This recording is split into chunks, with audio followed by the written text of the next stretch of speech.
In today's video, we are going to be talking about this soundbar right here.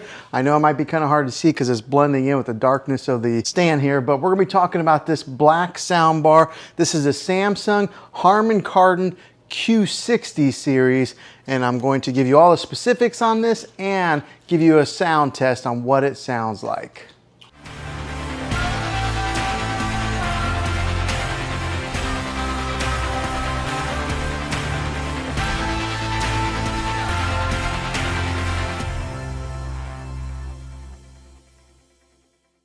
Before we begin, do me a favor and hit that subscribe button and turn on your bell notifications so you can get notified for future videos. I'd love to have you back in the next one. Well, hey guys, Juan here. Thanks for stopping by my channel and checking out this video. So today, in today's tech video, we're going to take a really good look at this awesome soundbar here, the Samsung Harman Kardon Q60 series. Now, this has been a pretty good soundbar for me in the short time that I have owned this.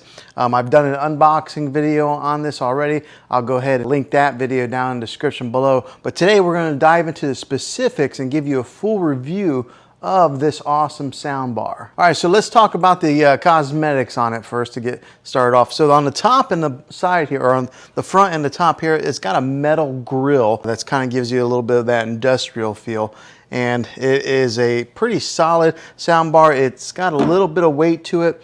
I did not mount it onto the wall. I just kind of put it right here. Well, basically, because I can't mount it onto the wall. I'm on a corner section here in this room, so there was no way for me to mount it. But if I did have that capability, I would probably mount it up higher just because I like that cleaner look. But I think it looks pretty good like this, just on the stand right below TV. And the way that Samsung designed this is to pair up with their television. So as you can see, it does not go up above the screen any. So that's kind of nice to give it that nice clean look. But it is a real sleek looking soundbar, and it's got the branding on the top here that says Samsung Harman Kardon, but it's black, metal, real sleek looking. Now in the top corner over here, there's the indicator light. So whenever I press on the remote here, you'll see it comes up on the screen there, the volume, but it also comes up there on the indicator light. It says direct in because I do have it hooked in with an optical cable. And then whenever I push up on it, there's a plus symbol. And then whenever you turn it down, there's a minus symbol. So the indicator light is only on this side of the soundbar all the way to your right. And then also on this indicator light, it lets you know what input you are running. So since I am running an optical cable to it, it says direct in. If I was running Bluetooth, it would say BT. And if you're running like through an HDMI cable, it would say that also. Now the remotes on these things, they are really thin like that, so that makes it kind of easy to get lost in a couch or a chair, but they're really similar to the QLED TV remote. So let's take a good look at here. So this one here is the QLED remote, this one here is a soundbar remote. As you can see, there's not a whole lot of difference between the two. They're both real thin, they're angled like that, but yeah, they made them real similar to their QLED remote. Now, whenever you do hook in this soundbar, and if you are hooking it into a Samsung TV, then you don't need the soundbar remote. You can control everything with the TV remote. So this is my TV remote, and it controls the soundbar volume, and the TV shows you the indicator up there. So as soon as I did hook it in, it automatically recognized the soundbar. So the setup process on this soundbar was the easiest that I've ever experienced on hooking up any type of soundbar devices. As soon as I hooked it in, instantly recognized it. So there was no need of pushing a button and really pairing it to the TV. It works. Good job, Samsung. Now on the remote control for the soundbar, you can turn up the subwoofer sound and the regular sound volume. So it does give you two different options on there. It's got the option where you can display what kind of source you want on there, whether it be the Bluetooth or HDMI. And it's got the Bluetooth pairing button on there as well. Now the different sound types that this thing has, the different sound modes are standard, surround, Game Pro, and adaptive. Now the differences with these models is that surround gives you that all-around widest sound stage, particularly in like a bigger section, so it gives you that nice all-around sound. The Game Pro knows when you are gaming and it will adjust accordingly. So like maybe if you're playing some Call of Duty or something like that and there's loud guns, it will adjust the volume on the gun levels. So it's got that smart technology built inside of it. that automatically detects that. And then last is the adaptive, and that will adjust on the fly based on the content that you're watching. So for example, if you're watching something that's real heavy in dialogue, it will adjust the voice accordingly to the show or the movie that you're watching, or maybe like the explosions. So it has that adaptive capability in there to control those different sound levels. Really cool technology. Now on the side of the soundbar over here, on this side here, it does have a volume control button, a plus, a minus. It's got a button on there to push it for Bluetooth pairing. And what you would do with that, when you push the Bluetooth pairing, you gotta push it, it'll come up there, Bluetooth. Then you gotta hold the Bluetooth button for about 5 seconds, and then that sets it into pairing mode to pair it with whatever device that you're wanting to Bluetooth with it. So it is a little bit of a learning curve on that, but and it's really clean with not having a whole lot of buttons on the side there. And then of course there's the power button on the side as well. But when it comes to the Bluetooth, you might have to have a little bit of patience. 5 seconds. Okay, so now let me give you a little bit of a sound test with this to show you guys what it sounds like, and then I'll dive into more of the specifics with it.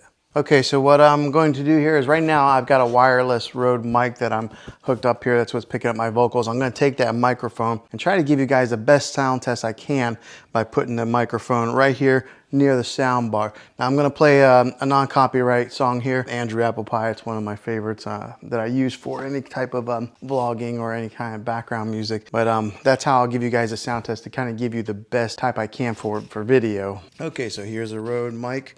We'll go ahead and put that thing right here in the center. And let's go ahead and play it.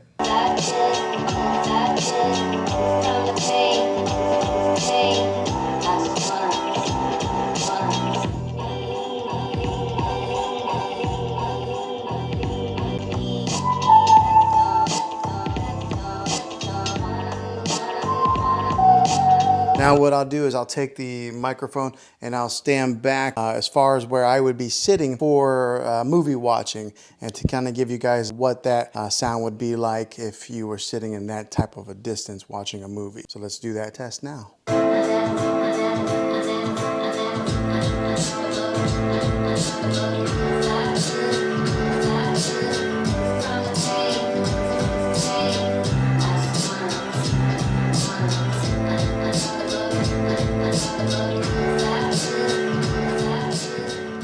Okay, so that gives you a little bit of an example of what this thing sounds like. It's a great sounding sound bar. So let's talk a little bit about more of the specifics here. So this sound bar will get you 360 watts of power coming out of these speakers. So there are speakers on the top, and then there are speakers here in the front that are booming out, and then you got the sound bar that I have sitting on the floor there. Now it is a 5.1 sound bar, which means that you do get a dedicated center channel, which does a fantastic job of handling the vocals when it comes to any kind of movies or anything like that.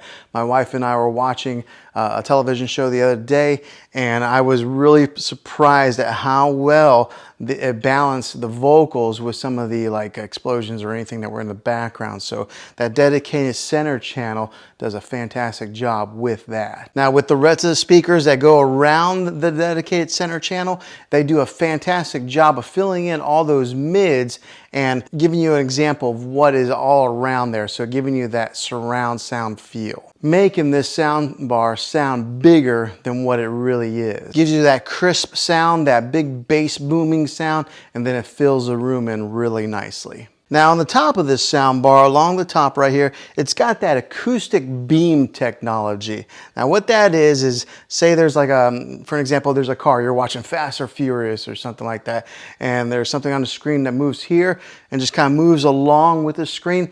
The beam technology will give you that sound that kind of goes right along with it, just like that, moving with the action that's on the screen. Some really cool technology.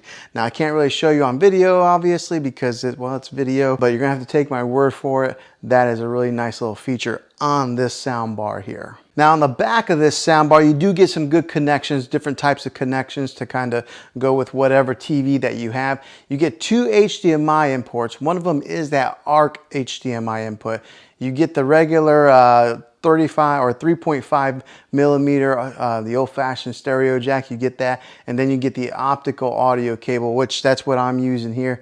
And then if you wanted to, you could even Bluetooth it with the TV, but if you have this, I recommend that you go wired in. You're going to get the best connectivity that way, and you're probably your best sound. So I have it with the optical cable, but it does have that HDMI hookup also. Whatever type of TV that you're running to with this, it'll work. Now, the other great thing about this is it's not specific to the QLED. All right, if you had another Samsung TV, you could do that also. Or if you had another brand TV, Vizio, LG, or something like that, you could still use the soundbar with those models of televisions. But if you do purchase a QLED TV like I got here, I recommend that you complement it with one of these awesome soundbars. It just makes it a really cool movie experience, especially if you're spending that kind of money. Go ahead and just spend a few extra $100 and get this soundbar, and then you'll never have to go to the movie theater. You can just kind of stay home and watch your movies that way. But having those different hookups on the back of this thing make it very versatile to what you can hook this soundbar up to. Now, if this is a soundbar that you're going to be adding to your entertainment system, comment down below. Let me know. I'd like to hear if this is the one that you decide on, or if you pick a different one, comment with that also. But yeah, this is the Samsung Harman Kardon Q60. I hope you guys liked this review. If it was helpful to you, go ahead and throw a thumbs up on this video. And if you haven't already, go ahead and subscribe to my channel. I make tech videos all the time, and I'd love to have you back in the next one. So until then, be creative.